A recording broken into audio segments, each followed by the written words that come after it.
Let's rock.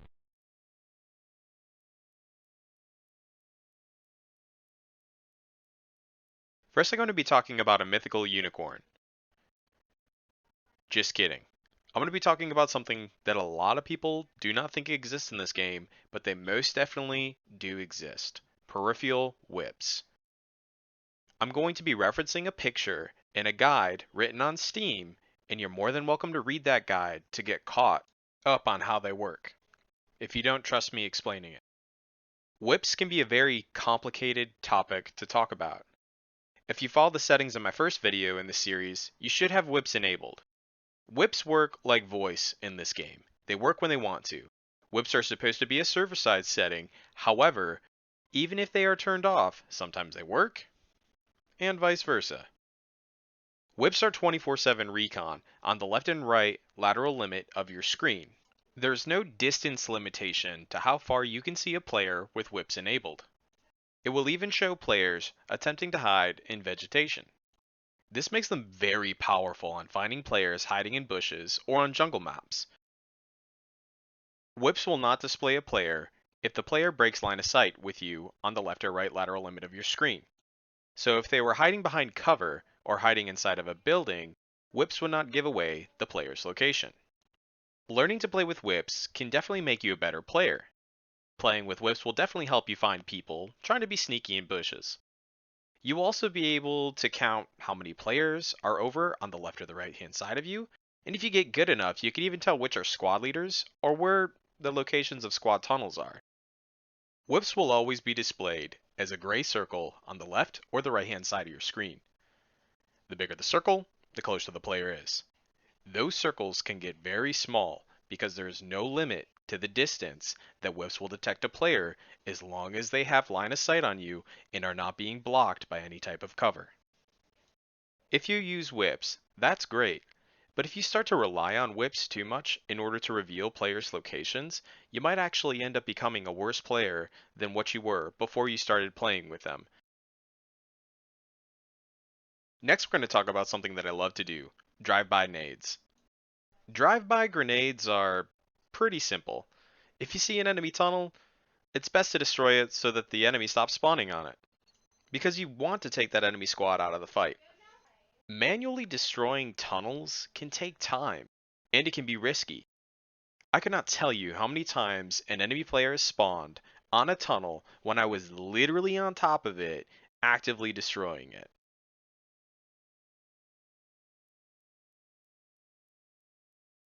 In this clip, I managed to take out 2 tunnels when I could have took out 3. Because I didn't have any grenades, I wasn't able to destroy the last tunnel. I had to try to lay down and manually destroy it in a super risky spot when I had no ammo.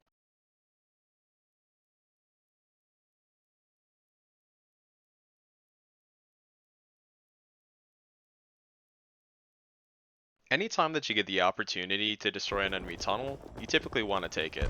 I just find the most effective way is to run by it, press the middle mouse button, underhand toss that, keep running, and keep your gun in the fight to help your teammate out while it blows up and maybe an unlucky VC spawns on it and you get an extra kill.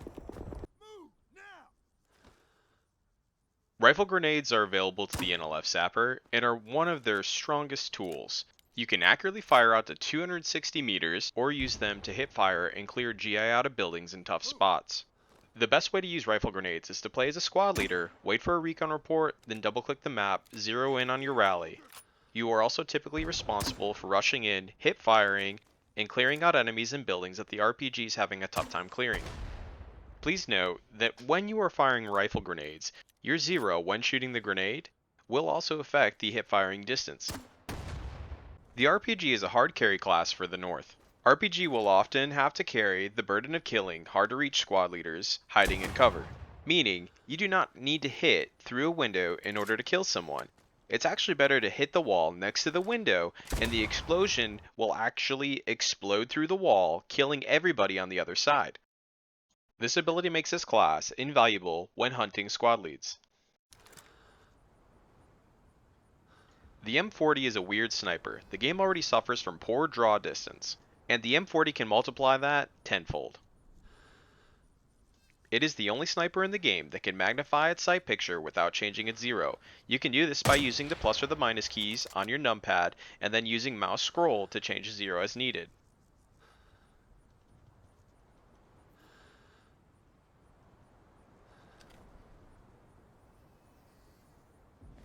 The SVD also has a unique feature. For what it's worth, you can change the color of your scope from black to red by pressing the star on your numpad. One way to avoid being team killed is to ask for ammo. If you ask for ammo, you will show up for teammates with the need ammo symbol. So if you are in a highly contested area, it might help your team identify you are friendly with the need ammo symbol, regardless if you actually need ammo or not. The need ammo symbol will display through objects in the game, and it will only display for teammates. This should help you identify where teammates are on the map. The pace of this game is typically like hardcore Call of Duty. It plays surprisingly fast once you become comfortable with its mechanics and will often reward the most aggressive players. When attacking an objective, you really should focus on a few things. Number 1, clearing the attack vector to the objective for your team. Number 2, clearing the objective and killing any Southern squad leaders on the point. Number 3, pushing through the objective to destroy tunnels and/or stopping the reinforcement waves. I know it is stressful fighting over highly contested areas, but please do not just lay down or fight passive on the objective. Try to keep the mindset of assaulting through the objective out to the combat area, or making it further than your teammate. For defending, it's almost the exact same thing. Think of it like defense in depth. You really want the enemy to fight through layers of players before touching the objective. Do your best not to sit in the back. You really either want to be in line with the objective or in front of it, holding off the enemy for as long as possible. If the outer defenses start to fall, you can wait for artillery support or the assault to stall, and then flood that area that the enemy just fought through and make them fight through it again. Traps are extremely powerful. Always try to use your traps. They are free kills. The trap doesn't even need to be in a great spot, just put it down. Tripwires can be used to make it almost impossible or impossible for enemy to pass through doorways. Molotovs burn for 60 seconds and are perfect at holding choke points. Beware of VC stealth fire technology, that is most definitely a real thing. Toe poppers can be a little buggy and get stuck under terrain. Do your best to pay attention to the surface you are placing them on. You can get really creative with toe poppers and easily daisy chain explosives to create some pretty unique situations. It's important to know that when the combat area moves up and you lose an objective, your traps also despawn, unless they're Claymores. Then you're screwed. Speaking of Claymores, the south gets Claymores and you can rotate it by pressing X. That's pretty neat. This is good for clearing rooms or sitting behind cover and then detonating it in order to clear the forward room. The detonation range is about 40 meters and is annotated by a giant yellow circle surrounding the Claymore. The south also gets C4 that requires the use of the detonator, but instead of having to switch to the detonator, you can always just double tap G. Claymores are great for clearing rooms or setting in windows, specifically because there's something janky going on with the height restriction for Claymore. Personally, I don't think that there is any, and you can definitely get some pretty unique kills if you set up your Claymore angle just right. The draw distance in this game sucks. Definitely not all maps are created equal when it comes to draw distance.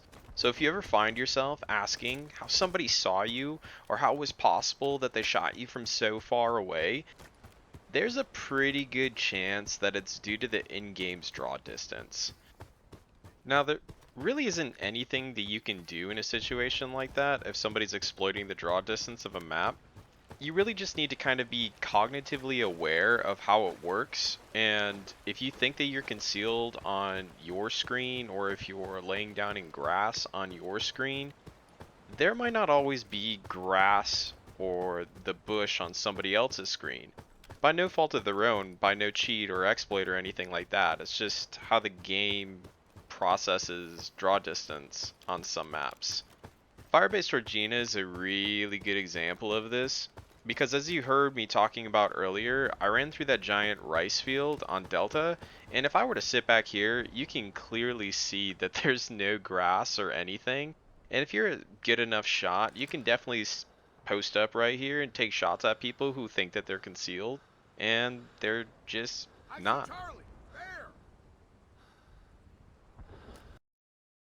Every map will have its own grid square size, and you can check the grid square size if you pull up the map and check the lower left hand corner. It will tell you the size of one grid and multiple grids, in order for you to tell how big the grid is, or to call in accurate fire support. Between this guide and the basic game mechanics guide, I think that this will be more than enough to give anybody a decent head start in Rising Storm 2 Vietnam. One final thing that I'll leave off with is that don't underestimate the power of hip firing. The bullets generally go to the center of your screen, and if you can master hip firing, that just saves you time to ADS and will give you the ultimate edge over any other player.